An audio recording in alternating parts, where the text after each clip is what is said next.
Sustainable living. It's a broad term that means many different things to many different people.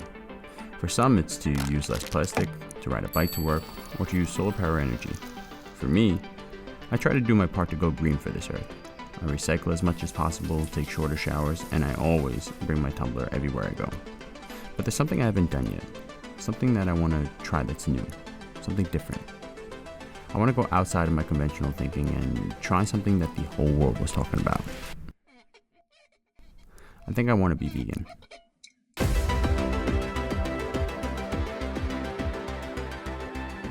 Now, one of the reasons why I wanted to try out this vegan diet was to not only continue my journey for going green for this earth, but also to see what it would do for my mental state and also see the effects that would happen on my body. I packed my stuff and made my way to the closest supermarket.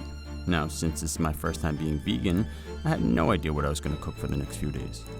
But foods I knew that I could definitely eat were beans, so I started from there.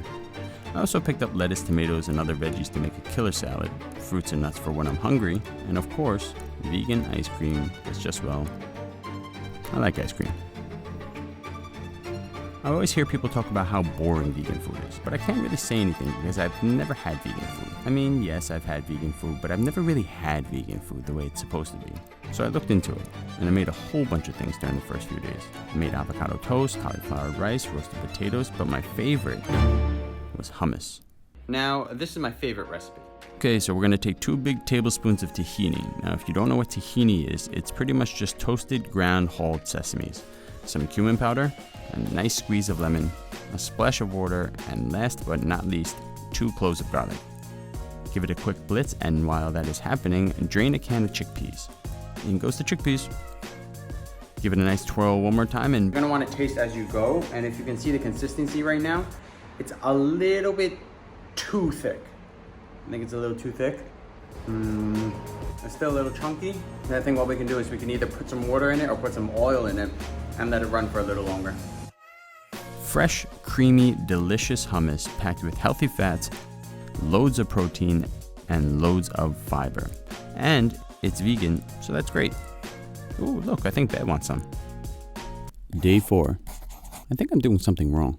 I found myself struggling with not only time as I prepared my food, but also I wasn't sure if I was getting the right amount of nutrients. I was just opening cans of beans and just eating it because it was fast and convenient. And that's not the way to go. If you want to be vegan in the long run, this is not the way to go. When you meal prep for the week, you can have so many delicious things. You can have hummus, pesto pastas, and so many other options for you ready whenever you're hungry.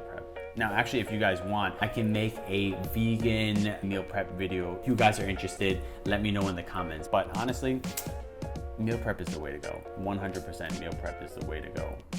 So since I started this diet, people have non-stop been asking me, is it expensive to be vegan? When I think about the word vegan on an economical standpoint from my pocket, it instantly links to expensive. It links to expensive, and there's no way around it. Like, we think vegan and we think it is expensive. Now, something I did earlier this week is I went out to Veganburg because I actually asked a lot of people on Instagram, what are good vegan places to eat? And the place Veganburg kept coming up 3 or 4 times. So I was like, all right, I'm gonna give this place a try. Now, when I went there, I ordered a few things. My main meal was a burger meal with fries, and it was about $15, which is pretty much on par with other cafes in town. So it really wasn't that expensive, but 2 things came to mind. The idea of paying $15 for a soy patty, it just felt expensive. Like, it wasn't actually expensive for the entire meal, but it felt expensive. For $15, I can have seafood tom yum pasta, fish and chips. And in our brains, we just think that the tom yum seafood pasta and the fish and chips is just a more expensive meal than a soy patty burger. And B, the average price of a vegan meal that I found out through the entire week was about $12 to $13. Now, you can honestly easily just go to any hawker center and get a meal for $5 or maybe even less with a drink and come out happy like a bird. Also, with all of these new plant-based meat and seafood options out there, everything including vegan shrimp to crab to cheese to pies to steaks, everything out there, It's gonna be super expensive. It is going to be super expensive. I've asked a few of my friends who are vegans and they've been vegan for 2 or 3 years, and most of them have phased all of these out. If you replace them all with beans, lentils, nuts, seeds, which are a lot cheaper than all of the plant-based meats. It goes two ways. It's a two-way street. On one side, you're going out and you're spending more money on vegan options at restaurants. And on the other end of the spectrum, you're either spending less money or you're close to the amount of money you used to spend when you were cooking at home.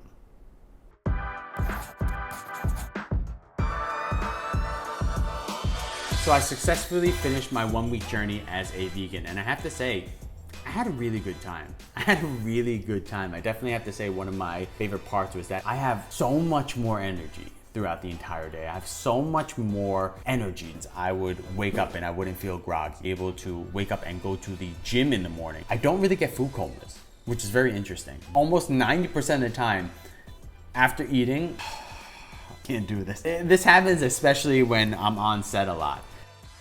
I tried out a lot of vegan restaurants or vegan dishes, and I was very surprised. I was very surprised at how good some of them were. I will go back to a lot of these restaurants, even if they are not vegan restaurants. Now, with all the positives, there are going to be negatives. And one of the negatives that I found out was that I was very thirsty the entire week. Like the entire week, I was super thirsty. And I guess in a sense, that's a good thing because you're drinking more water.